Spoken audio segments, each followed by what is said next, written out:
Today on the Journey Mindfulness Podcast, I'm honored to welcome Dr. Josh Funk, founder and CEO of Rehab to Perform, and a true leader at the intersection of physical performance, rehabilitation, and personal development. Dr. Funk brings a wealth of experience as a former Division I athlete and a professional athlete too, a doctor of physical therapy, and an innovative entrepreneur who's reimagining what it means to recover, perform, and thrive, not just for elite athletes, but for everyday individuals striving to live healthier, more empowered lives. In this conversation, we'll explore his journey from the field to the clinic and the mindset behind sustainable performance and how movement, resilience, and intentional living are deeply interconnected. Josh's grounded wisdom and practical insights are a reminder that high performance isn't just about the body, it's about showing up fully for life. Josh, welcome to the show. It's great to have you here. Man, you killed that introduction. I feel really good about myself this morning now. Thanks for making time for me. I'm happy to be here and share, what I can with your audience. Yeah, no, I mean, you should be made. You're doing a lot of great stuff. I've only recently come across some of your work, but it's innovative and it's inspiring. But what inspired you to start Rehab to Perform? I grew up multi-sport household, played just about everything and anything, 9 different sports before I got to high school. I have 4 other siblings. They all played a ton of different activities. So our identity early on was largely rooted in being a student athlete. The academic part aside, sport participation, performing at high levels, that was just what we did. We did this into high school, did this into college. I was fortunate to avoid the injury bug. And it was not until sophomore year of college where I had my first serious injury, a diagnosis of a torn labrum, torn rotator cuff. And the physician at school told me that I probably will need surgery at the end of the season. And that was tough for me to kind of wrap my head around, knowing that surgery typically left you unable to do things for a certain stretch of time. So me sitting there kind of going, hey, all right, well, if I'm going to have to get surgery at the end of the season, can I see what I can do and just play the season? And if it goes poorly, I'll get surgery sooner. And they were like, sure.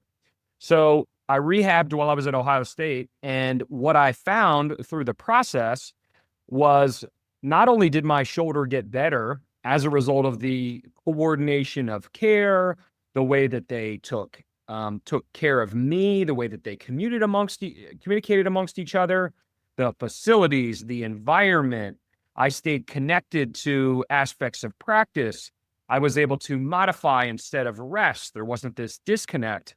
And at the end of the season, I kind of went, wow, I am in a situation where I don't think I need surgery. And I really, really enjoyed this journey. Physician said, okay, we're not doing surgery. Why don't you go home this summer and actually give your shoulder a break? You're not going to be playing lacrosse. You're just going to be working out and rehabbing. I came home and the experience was night and day. I mean, there could not have been a greater contrast between what I experienced at a big athletics environment versus community sports medicine experience. It was very underwhelming, and I became a statistic. Much like you have hospital discharges, you have self-discharges in an outpatient setting, and that contributes to churn rate, which, is kind of an industry agnostic no. We don't want a high churn rate, but I did a statistic at a PT place, and that was where I quickly realized that, hey, if I liked doing this thing called physical therapy, I might want to do my own thing, combine some of my entrepreneurial pursuits that I had previously with this idea. And in 2014, about 6 years after college finished, it finally became something that became a reality. So wait, when did the idea pop into your head? It was that moment. I was like, I'm going to be a PT and I'm going to start my own business and bring something back to the community that I grew up in that was more like I had experienced at Ohio State. Why should a big time sports medicine environment be reserved for just higher level athletes? Why can't that come to the DMV and in particular, Montgomery County or Frederick County? Yeah. No, it's really interesting. One of the things that I kind of picked up on when you were talking about that is you weren't disconnected, you weren't separate. They kept you tied into the community with your team, even though you weren't playing. And that's really important because that doesn't always happen. And I would say that doesn't happen all the time at big D1 schools too. Like it's almost program specific in a way. Yeah, they did such a good job where it was like, all right, today you're going to be in the rehab room for this amount of time. Then you're going to go out to the field and do X, Y, and Z during practice. And then in the strength and conditioning session with your team, this is how we're going to modify your workout with your team. And then if we're doing, speed school is what they called it from a conditioning standpoint, you can do X, Y, and Z. So there was always this like constant like dial up, dial down. And you can tell that multiple people were in a room having a discussion about where was appropriate for me to be. And ideally, the most important thing was like still being around my teammates, still being around my sport coach, still being around the sport. There wasn't a removal, there wasn't a disconnect. I didn't go from 100 to 0 and completely remove the identity. Maybe I was at 67% at certain times. Maybe I was at 43. Maybe I was at 89. But we were continually trying to determine where was best appropriate for me to be on a given day, where was best appropriate for me to potentially move forward to experience something new. How was my body handling it? And then going back to the drawing board and planning either for the next day or the next week. But it was awesome just to kind of be a part of that process, hearing it. I've always been a big question asker, like very, very curious person. And just their level of, attentiveness with me, their willingness to take the time to answer any questions that I had. I mean, it was very calming. You can imagine your first big injury, there's just so much unknown. And for them to provide me with a certain level of certainty that gave me confidence in what was going on was awesome. Well, it's so fascinating how that happened for you and how that helped to inspire you and to create Rehab to perform. My experience with the injury was much different. It was more the community, clinical setting where, I mean, at the time, I think I got a handout and was like, hey, good luck. This is what you're going to do. And so there was a disconnect. And so mentally and emotionally, I struggled with that. And then through my journey with that, got into the mental side of performance and mindfulness and the mental things. But how did the mental side of things on your end with Ohio State shape you there? Like, how did you meet that adversity? Right. Because that's pretty impressive that you weren't injured up until that time. And then to go through that had to be challenging. Like what did you learn there that you've transferred over to Rehab to perform now? I mean, I think a big part is being a practitioner or being a professional that provides opportunities or provides a forum for discussion. And I think that too often you have smart individuals who are healthcare practitioners who do things to people or they do things with people, but there is not a kind of setting the stage or a framing for what it is that's going on. If I just do things with you or I do things to you without explaining the what and the why, trying to gauge your level of understanding of what's going on, your level of buy-in, how things might be going for you after the first session, what your thoughts are after session 4, things you like, things you don't like. You might bring in certain experiences that frame what you think works for you. So that conversational aspect, I think, was so critical because, and I can think of, Janine, my first mentor, she's still an assistant athletic director, like just the relational side, and the ability to work with me, talk with me, collaborate with me, instead of doing stuff to me or on me, was different, and I think, we can think about passive treatments. We can think about even active treatments where you're having people do stuff. But I think that understanding and that breaking bread from a relational standpoint every single time, getting kind of the recap or the summary or your thoughts, or potentially, previous like historical context is relevant. I think that stuff was super critical to my buy-in, which we can want people to be compliant, but I'd almost rather want people to be in alignment. And if they're in alignment, there's probably much more of a level playing field as opposed to something hierarchical. If you can think about,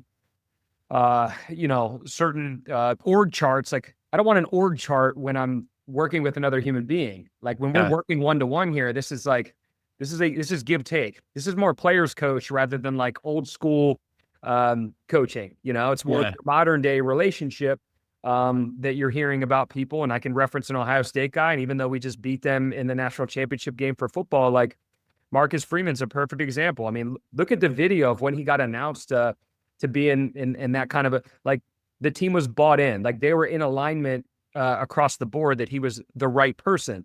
When I have a healthcare professional such as Janine in that instance at Ohio State, who was able to regularly make time for me, have conversations for me, calm my nerves, explain things, like I'm all in, I'm bought in. Like you start to be able to go through this journey, and then maybe by visit 7, I'm like, I'm no longer asking questions. I'm 100% in. I'm not just tipping my toes in the water. I've already jumped in the deep end with you. And the buy-in side of things on a mental and emotional level, I think allows people to have confidence. They're in the right place instead of potentially giving less than 100% effort. They're comfortable doing exactly what they normally would have done in a sport coach environment. And what are you looking Yeah. for? Are you looking for a similar situation? I want people to bring the same mindset, will, effort, intent to rehab that they're bringing on the practice field. And if they're not, then, well, how well is the rehab going to go? And then, well, how well are they going to do when they get back to the sports field? Probably not great. Yeah. I mean, you said a number of things in there. I'm a huge Notre Dame fan, by the way. So I love that A you great brought up. season. Fantastic. Yeah. Played a juggernaut and a great team. But yeah, to your point with, and I love that you use the word alignment because it's such a powerful word to use in philosophy. When you can get someone to buy in like that, you have to listen and they have to trust you. I mean,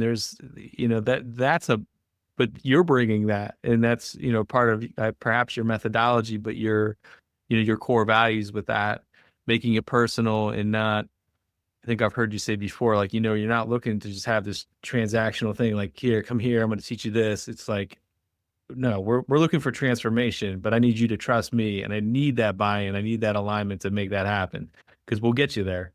It's a far Yes, more optimistic attitude. absolutely. And you don't demand it. You don't demand that from another person. You earn it through the journey. In your first interaction, you might earn a fraction of it. But what's your goal through every single interaction is to earn more and more and more and more. And at some point, hopefully on in that journey, you've earned all of it, especially if it's a new interaction with somebody. But sometimes I think, especially maybe more highly intelligent human beings, and I can speak for, like, in the healthcare sector, you have a lot of pride in your education or this, that, and the other, and you want to get straight to doing the thing. Well, don't forget the humanistic component of doing the method that you're looking to perform, that maybe you feel so strongly in, that you're missing the fact that this is a human being in front of you and they don't know the things that you know, and they're not as sold on the things that you are sold on. And there is going to be kind of like a learning effect between the relationship between you two. Yeah. If it's the one of the programs I teach, MPEAK, is this mental training, but one of the meditations that you begin with is, you're imagining a mountain and you want to get to the top of the mountain, right? But then you visualize this cloud cover at the top, and you know that the peak is there, and you know that eventually you'll get there, but you got to focus on the process. Yes. In this moment, you can't get ahead of yourself. Otherwise, I mean, I've been there. You run into injury again or burnout. Definitely. And yeah, I mean, the mental and emotional side is everything. I think we're realizing more and more that when we talk about health, when we talk about wellness, is there really a disconnect? Is there really that much of a silo between the two? Right. What might go on from a physiology standpoint just by me having a different level of optimism? Like, this person spoke to me in a way in which I am now optimistic about my course of care. I'm no longer as concerned about my labrum tear because of how this relationship is going, how this progression of load, activity, force is going. And instead, I'm waking up every day with gratitude and attitude that is, more synonymous with positivity, optimistic, right? A upward trend line instead of downward trend line or a negative endpoint or pessimism, which all of those things have been somewhat correlated to physiological changes within the body. And then you have these cascades that are either incredibly positive or incredibly negative. And I think sometimes, we just forget the impact that we can have just beyond words or relationship. Well, you struck a nerve with me there. I mean, that's fantastic, but that's something that you impart with on your clients, your patients. It cultivating self-optimism is one of our 6 principles. It's our 6th one, and it's the most important one. If I can't cultivate self-optimism through the process with this human being that I'm working with, then what lasting impact am I leaving them with? Like that's not great. I want them to experience injury, but then go boom, blip on the radar. As a result of this process, I am so optimistic about my future that I'm not waiting for a car crash to happen again, or waiting for my ankle to roll again, or waiting. I'm past it. I'm so optimistic about what's going on in the future that all I'm doing is thinking forward. I'm doing the things that I need to do on a regular basis. And ideally, that's living by our company motto too, which is be greater than yesterday, which is everybody's version of committing to the process and committing to a better version of yourself each day. Yeah, absolutely. I mean, that's, I really love that about what you guys do. And there's, I mean, it comes across, and obviously you paid a lot of attention to the mental side of things because it can have such a great impact on you. When I first got injured, when I was playing competitive golf, I got angry at my body. Like I did not. I had a more negative attitude towards my body, and much later I learned, like I was really hindering my healing process and getting back into my area of performance at the time. But it can have such a substantial difference. It's really unbelievable. I agree. I'm with you, and it carries into so many other aspects of your life too. And I think that's why another reason why the mindset, the optimism that we're trying to cultivate. I mean, it ideally gives people strategies that carry far beyond just physical activity or a workout routine or a sport or an activity. I think back to my college days when I think about my identity, like there was a certain level of confidence that you would carry into anything that you would experience, because you've been put in challenging situations, you've done hard things, right? Yeah. Optimistic about what the outcome will be, regardless of what gets thrown your way. So whether or not it's personal, professional, on the field, off the field, we're big believers that, how we interact with people, how we give them the tools, the education, the empowerment, like there's a butterfly effect that can go a ton of different directions. Yeah, but you have to embody it, and like it's part of your mission. But you're bringing that to the table. Like you have to actually be that, because if you're not that, people will see through that. Like it has to be authentic. I agree, as I have my favorite shirt on today. So that's been a quote. It's right as you leave the door in every place, or right as you leave the training area of every place, you'll see that quote. So, everything from the conversation to the stuff that's on the walls to how things are done. I mean, it all compounds. The aggregation of marginal gains. Yes. Another thing I heard, I've heard you say, or no, it's how you designed your the setup, right? So you have like the turf, the field, everything is designed to kind of keep you almost like forward looking, right? Like I'm going to get better. I'm going to be back out onto the field. I'm not, there yet, but this is, I can do this and I will do this.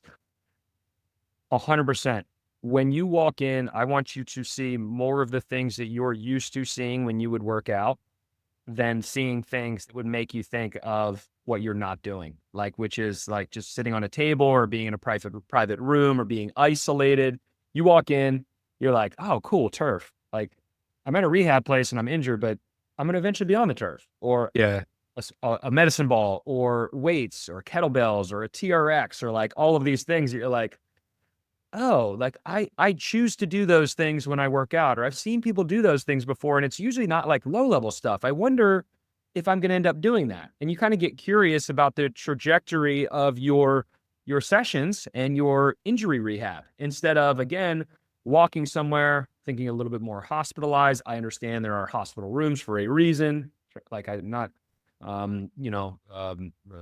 delusional to expect like exact same situation, but you don't want to walk in and have a hospital vibe. You don't want to walk in and have people thinking about restriction, isolation, things that maybe don't put them around other happy, smiling, sweaty people.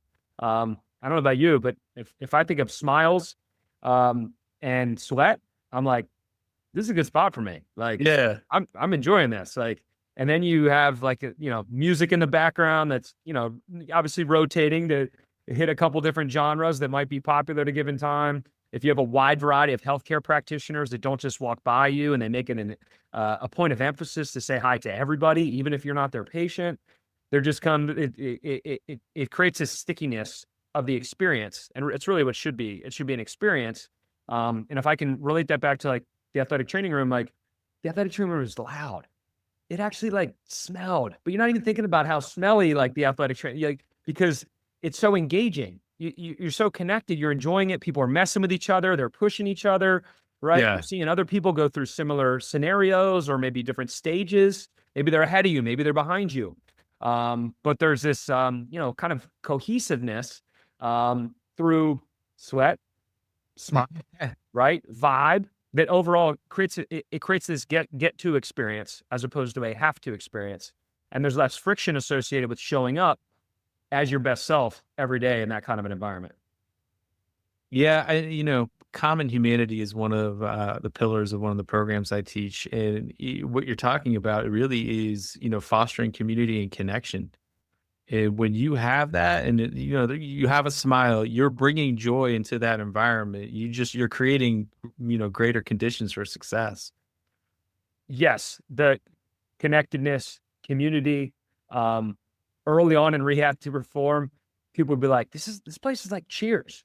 Like, people don't want to leave. Like, they're here, they're connected with people they haven't seen in a while. They're making a connection through their kids or their injury, or somebody's talking about something that's happened in the community on the weekend and it pops somebody else's interest and attention. Or if you think about other places where people typically enjoy and there's a social component, like think about a salon or a barber, right? Where, people are getting, and there's a connectedness to it, right? People Sure. are just there and they're not just sitting in the chair and just like hanging out by themselves. There's a lot of times like interactions and dialogue going amongst the people in the entire room.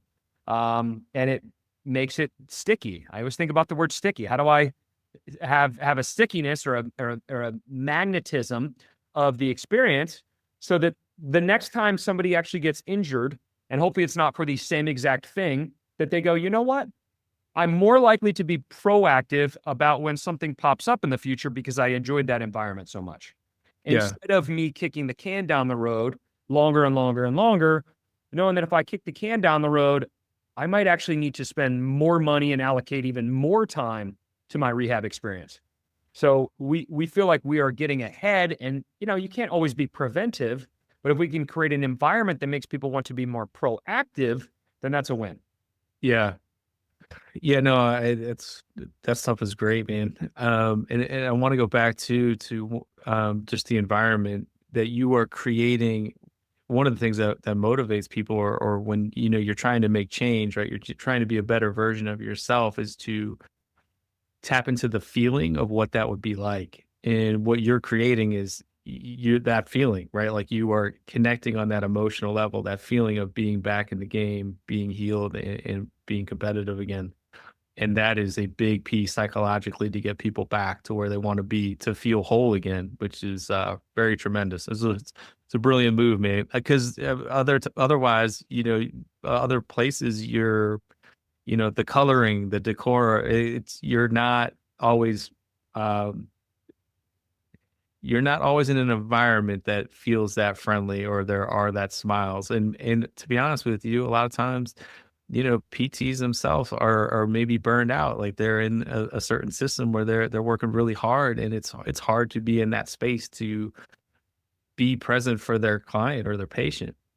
Yes, and I mean, I know we've been talking about the experience for the patient, but client value experience, right?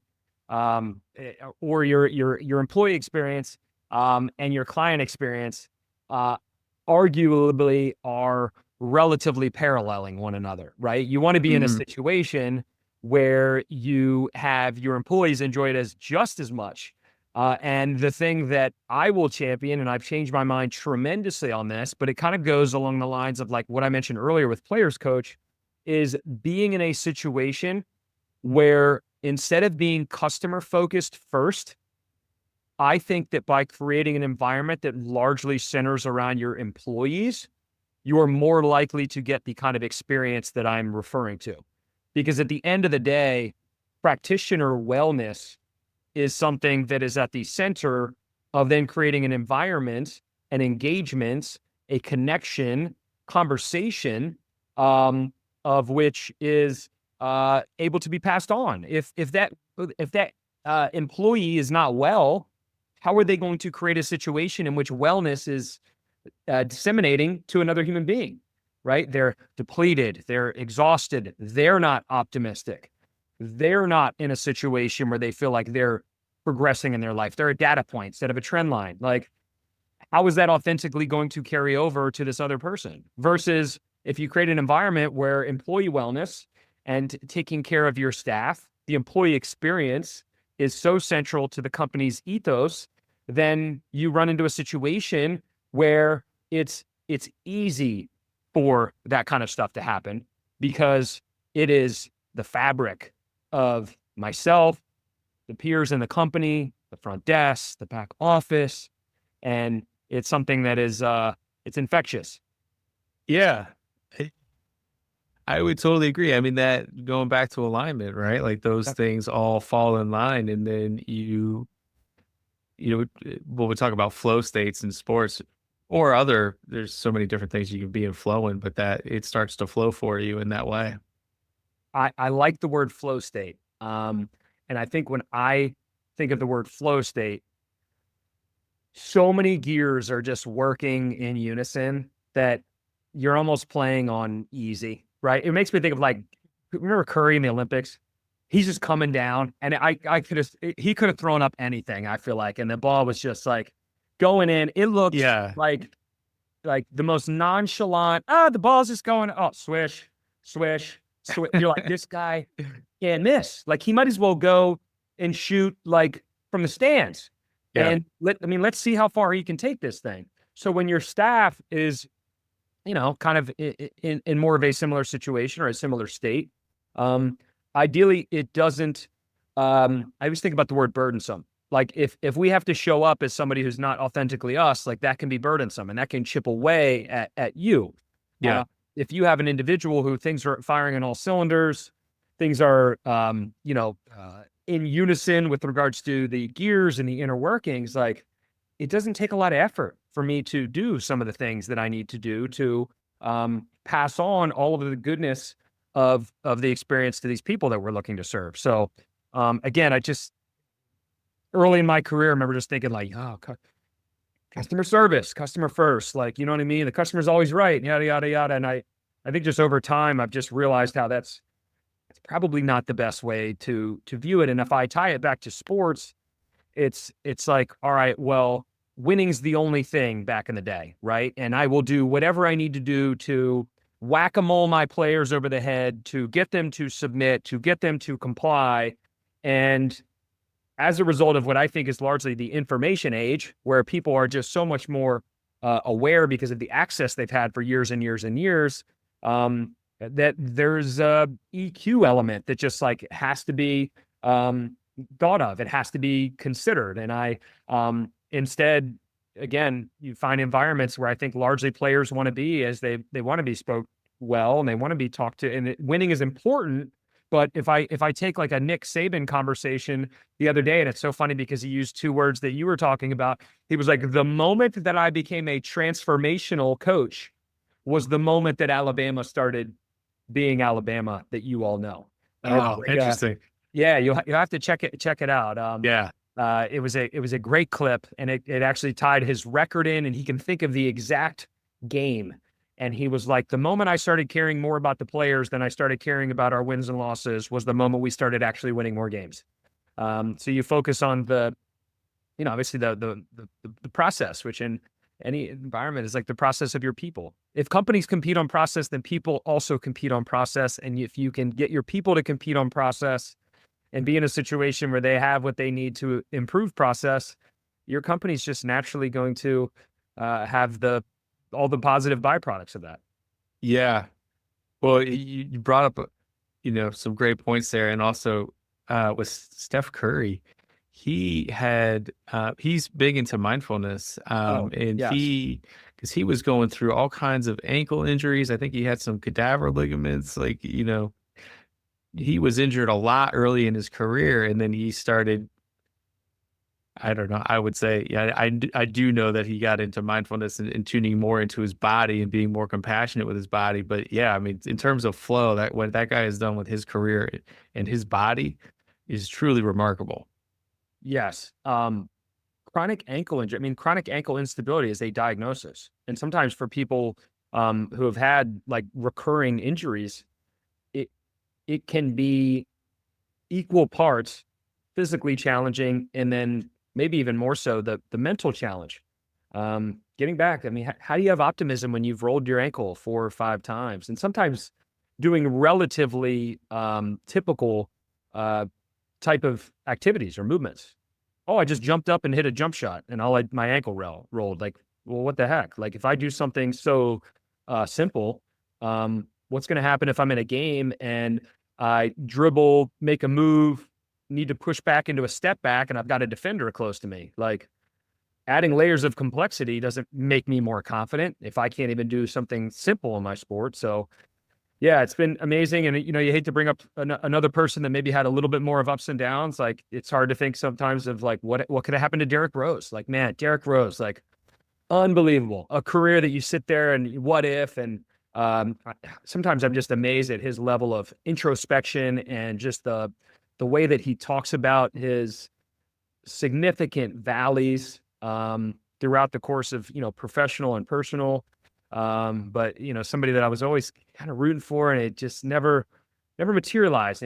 But he still realizes how beneficial like everything in his life has been to where he's at now and his mindset, and he still achieved a ton. And sometimes it's hard to look and kind of look past what could have been, but also like recognize how blessed you are in the same vein, or the same conversation.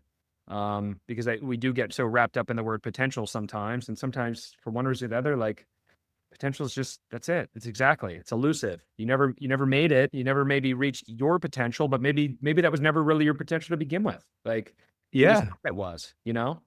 And maybe you Yeah. realized your potential even more so in another area that you never had on your dartboard, but as a result of the personal circumstances that you went through, like you're a better person as a result of it. So it's super cool just to think about. Again, I think sports just one of the best teachers.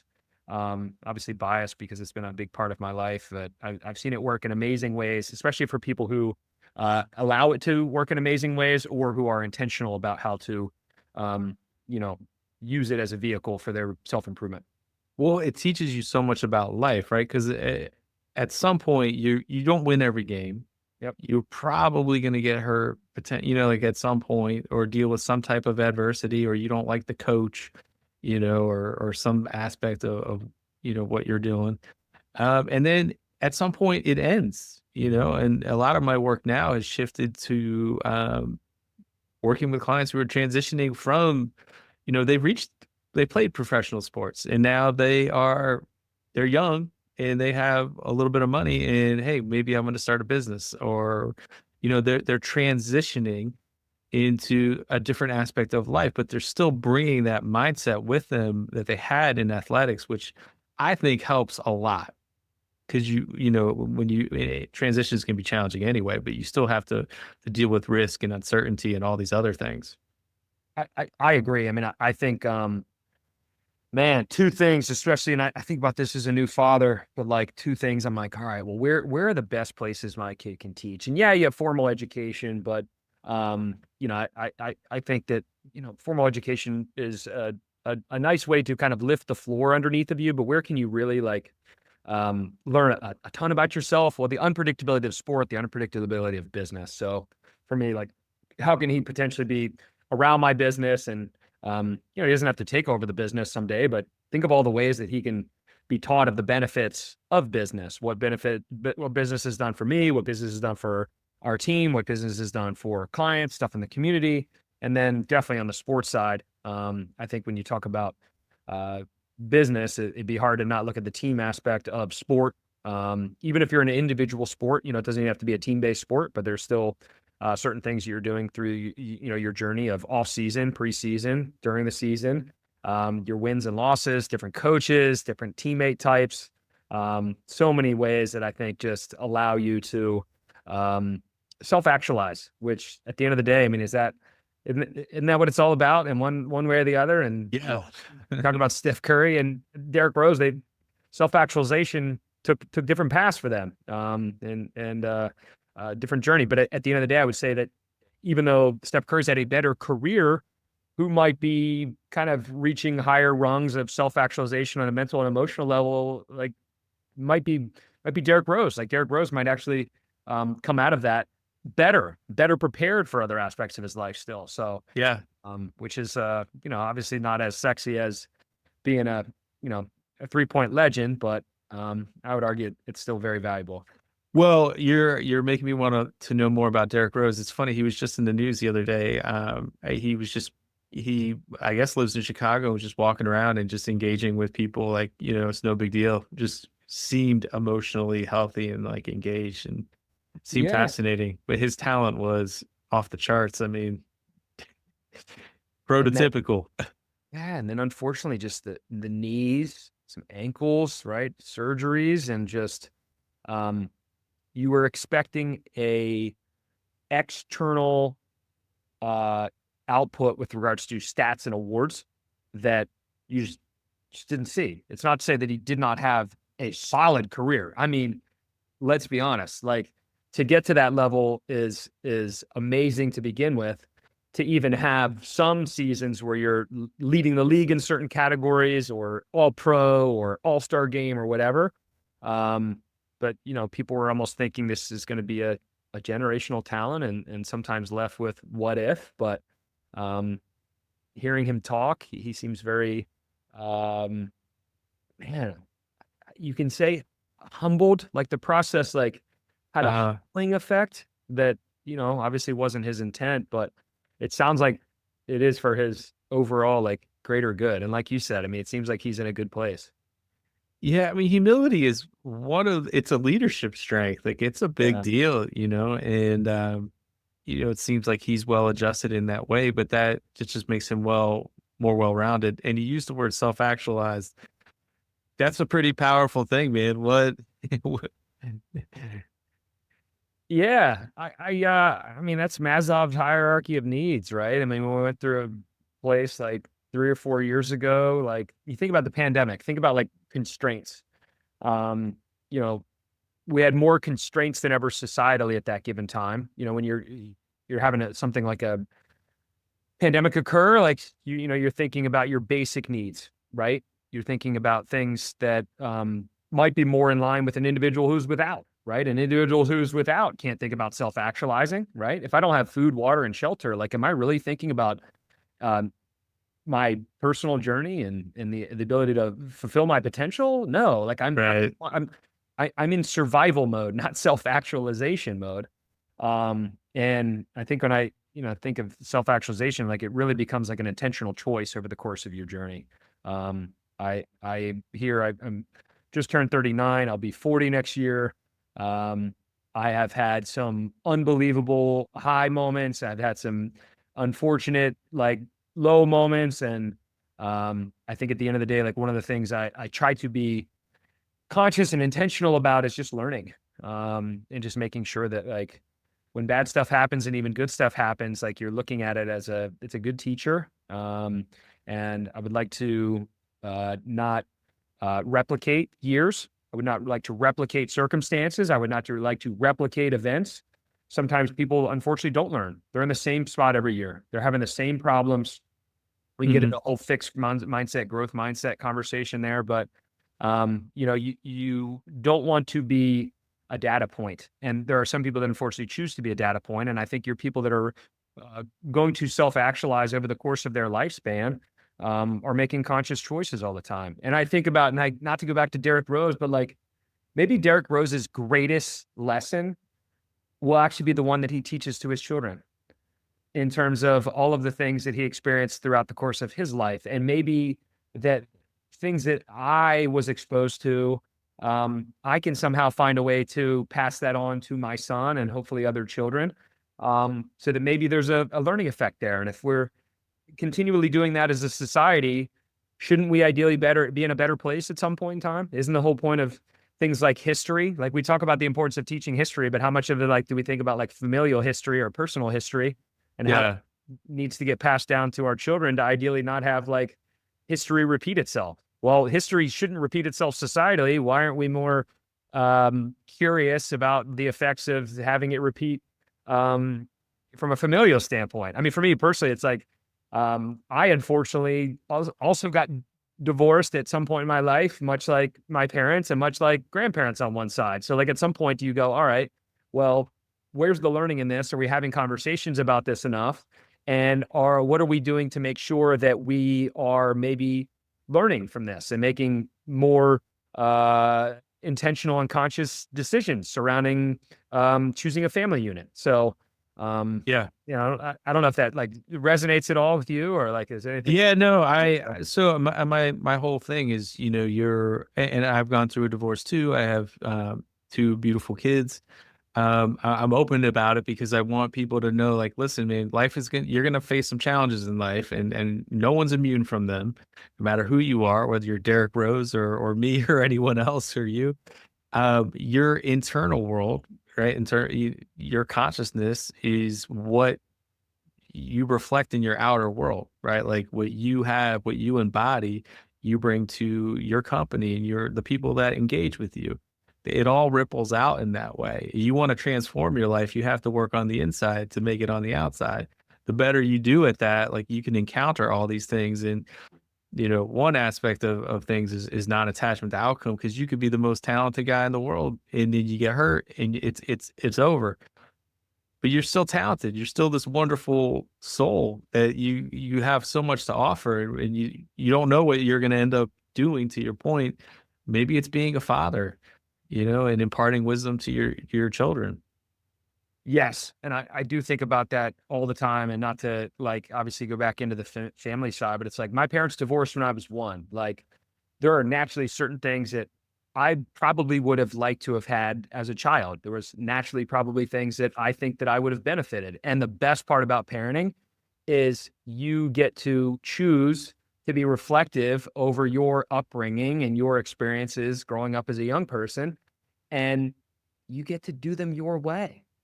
And ideally it's a better way or a more productive way. You're being maybe who you uh, think that you needed, or maybe what you might have benefited from.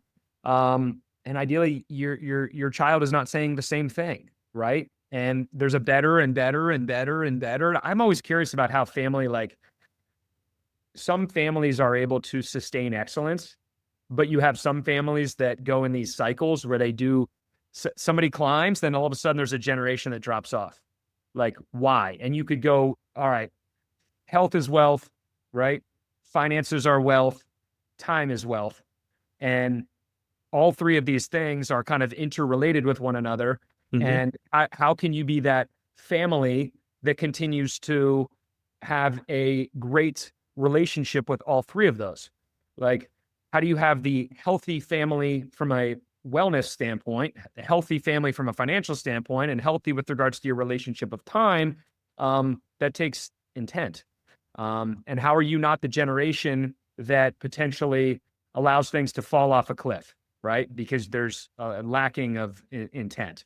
And I think that's where it comes in. Like, again, those conversations and being reflective on every instant in a short term. You could be reflective on events. You could be reflective on moments. You could be reflective on long-term situations, long-term circumstances. But those are the things that I think, again, like, not to tie back to Derrick Rose, but like where, like, I'm almost more curious to see how his kids like maybe benefit. Like, what if his kids, like, one of his kids ends up being just amazing in some way or the other. They become like a future leader because he passes on all of these things that he internalized and that he learned from. And it's not sport, but it's like something incredibly impactful from a societal standpoint. Yeah. You never know. And you kind of hope so, right? Otherwise, like, all of that journey that he went through just dies with him. And then sometimes, I mean, not to say that that's a little more underwhelming, but it's like, I would almost view that as being unfortunate. Yeah, for sure. But it has an impact on not just him, but because of his profile, like so many other people. And I think one of the things that I've learned, and I'm sure you probably had, I'm sure you've had experiences with this, is the impact that you have on people. You don't even know like how far and great that reaches out, or just a profound impact you have on your patients. Like going through some injury and you help them. One of the things I love about your kind of methodology and is your empowerment and education, right? They take that, they spend however much time with you, and then they leave with that and they go and lead their lives. And you've had an impact now on that entire process. Yes, and they remember the teachings, they remember how they were spoke to, they remember how they were collaborated with. And ideally they take a part of that. We are like good coaches and consultants. And I would argue that if they can take pieces of that, they can be inspired by the relational aspect of it and carry that over into other aspects of their life. Like, that's tremendous. And maybe they don't have to have such a contrasting experience like I did to want to be inspired to get into a people-focused profession. The contrast drove me to realize there was such a difference. Maybe they just experience something good and they go, wow, I want more of this. Instead of recognizing that there was a significant void, because at the end of the day, I do think at least healthcare is headed in a direction where, I had what was considered athlete-centered care that now has become a buzzword and it's told as patient-centered care. But the more that we talk about patient-centered care as the focus, I think the more that we're going to at least see positive trends as it relates to people engaging with healthcare. We could go down different rabbit holes in terms of all the flaws and issues with the healthcare structure that do not have enough time on this podcast today. But people are at the center of everything, and I think that the relational side of things makes it easier for people to continue to want to invest time and money into their well-being if they enjoy the interactions. Well, Josh, I have very much enjoyed interacting with you today. It's been a pleasure, and I could talk to you for a long time, but I know I want to be respectful of your time. I know we both have to get on with our day, but thank you so much for being here, and I'll link to your website, your clinics, and yeah, thank you so much, man. I really appreciate it. Absolutely. Thanks for your time. I appreciate you just welcoming me here and providing a forum for amazing discussions that'll benefit people. Yeah, you're trying to provide value to people and get the word out, and you're doing great things. So keep it up, man. Appreciate it. Thank you. Thank you so much for tuning in today and being with us. May you find joy, flow, and adventure on your journey. And if you got something from it, please like, share, and subscribe and or comment. It means a lot. Thank you.